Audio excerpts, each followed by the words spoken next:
gente e ben trovati. Allora, oggi è una ricetta un po' tra virgolette ruffiana, perché in pratica la ricetta per come fare gli gnocchi mi serve poi per abbinarla alla ricetta che ho fatto ultimamente, ovvero gli involtini al sugo. Come vi dissi o anticipai nell'altro video, che a Roma è usanza che quando si fanno dei sughi complessi con gli involtini piuttosto che con la coda alla vaccinara che già avete visto nell'altra ricetta e così via, si usa poi utilizzarlo anche per condire la pasta o in questo caso gli gnocchi. In più io mi ero accorto che la ricetta dei miei gnocchi non l'avevo mai postata e quindi quale migliore occasione di questa? E allora vediamoci subito gli ingredienti, ricetta, poi nel video mi vedrete molto più spesso perché vi darò dei consigli e riparleremo di questo sugo alla fine del video.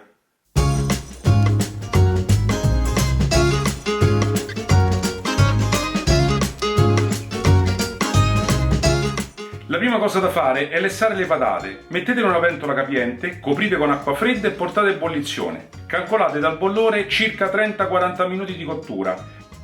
Allora, l'elemento principale, chiaramente quello che va più curato, è sicuramente la patata. Quelle più idonee per fare gli gnocchi sono le patate vecchie. Poi io ho avuto la grande fortuna che la zia di mia moglie, che sta al paese, mi ha regalato la bellezza di 3 kg di patate già vecchie e sono queste. Anzi, mi metto così le vedete meglio. Sono brutte, vero? Questa è la patata rossa ed è quella con la pasta gialla, che è proprio la patata ideale per fare gli gnocchi.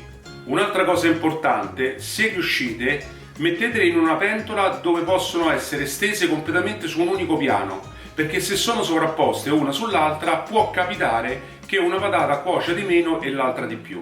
Così invece avrete una cottura uniforme. Allora, per prima cosa cominciamo a formare la fontana con la farina. Per 1 chilo di patate metteremo 300 g di farina. Però io la fontana non la farò con tutta la farina, ne metterò circa 200-250 grammi, un po' la terrò da parte. Allora, ecco qua le patate che sono lessate, le ho lasciate un attimo raffreddare, intiepidire perché bisogna poi schiacciarle da calde e adesso vi faccio vedere come. Allora, io per schiacciare le patate non mi metto a pelarle una per una perché perdo tempo. Che faccio? La taglio a metà in questa maniera, poi metto la parte tagliata sotto e schiaccio così. Alla fine mi rimarrà dentro soltanto la buccia e il resto verrà tutto quanto passato. Eccolo qua.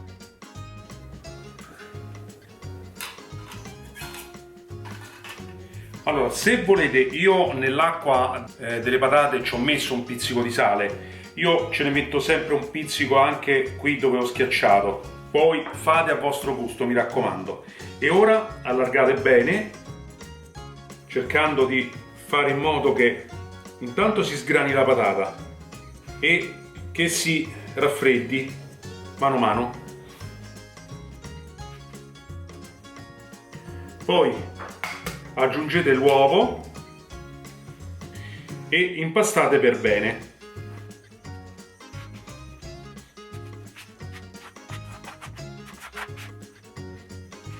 Se quando ce n'è bisogno mettete un pochino di farina .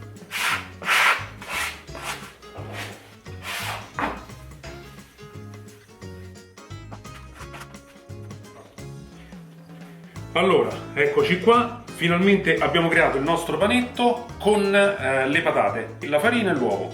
Adesso siamo pronti per cominciare a tagliare gli gnocchi. Allora, io spolvererò sotto in basso con un pochino di semola, perché questo poi non farà attaccare l'impasto sulla tavola. Allunghiamo il panetto e poi cominciamo a fare i nostri gnocchi.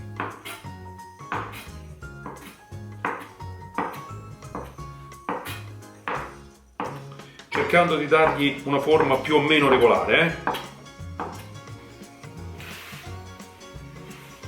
Li sgraniamo e li mettiamo qua da parte.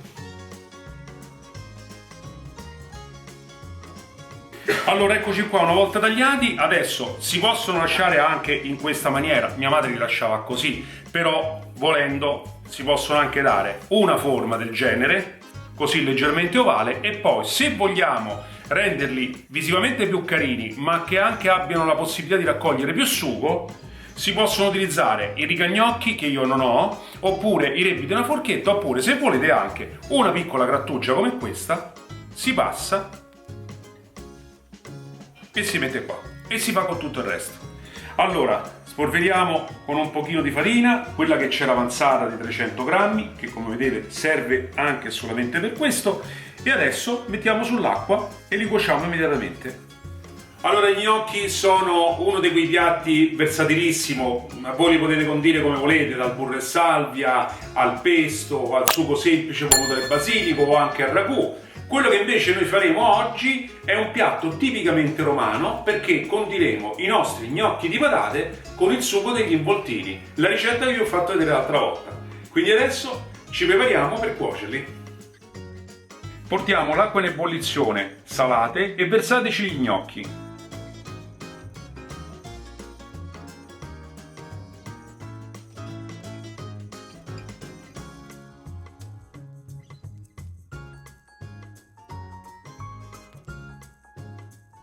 Per controllare la cottura dopo l'affioramento, provate ad abbassarli di nuovo in acqua. Se riaffioreranno, sono pronti. Mettete del sugo nel fondo di una ciotola grande, poi mettete gli gnocchi e infine di nuovo sugo, così si condiranno meglio.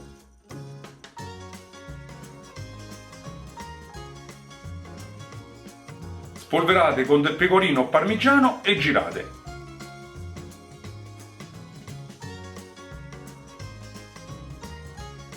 Potete accompagnare i vostri gnocchi con un involtino. Buon appetito!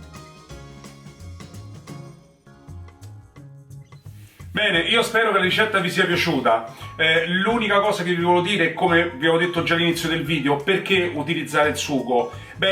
Dobbiamo sempre valutare il fatto che questi sono piatti antichi, addirittura risalgono all'800, e quindi allora quando si faceva un piatto importante, e per allora era importante come quello degli involtini di carne, si faceva molto più sugo perché poi appunto serviva per condire la pasta, in questo caso gli gnocchi. E come abbiamo visto l'abbiamo fatto anche con la coda alla vaccinara, ma si fa con tantissime preparazioni che spero di proporvi al più presto. Io vi ringrazio di avermi tenuto compagnia fino a questo momento e noi ci vediamo al prossimo video. Buona giornata a tutti!